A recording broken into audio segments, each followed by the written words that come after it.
এইটুকু ডাবের পানি এই একটা গ্লাস পুরোপুরি ভরেও আরো থাকে। আজকে আপনাদের সাথে এমন ভালো একটি বিষয় শেয়ার করব যেটা দেখে আপনাদের অনেক ভালো লাগবে।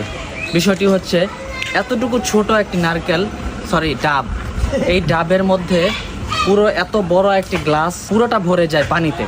মানে মহান আল্লাহর এত রহমত এবং বরকত এত ছোট একটি ডাবের মধ্যে, এই প্রচন্ড গরমের মধ্যে আপনাদের শরীরের এনার্জিটা বুস্ট করতে পারেন ইনশাআল্লাহ।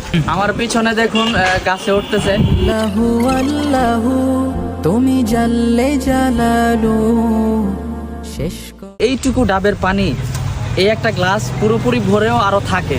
এটা কিভাবে পসিবল? মহান আল্লাহর রহমত যদি না থাকে এইটুকু একটা ডাবে এত পানি হওয়ার কথা ছিল না। আমরা ভাবিনি যে এত পানি হবে। ইতিপূর্বে আমরা একটা ডাব কেটেছিলাম। সো আসুন দেখে আসি কতটুকু পানি হয়।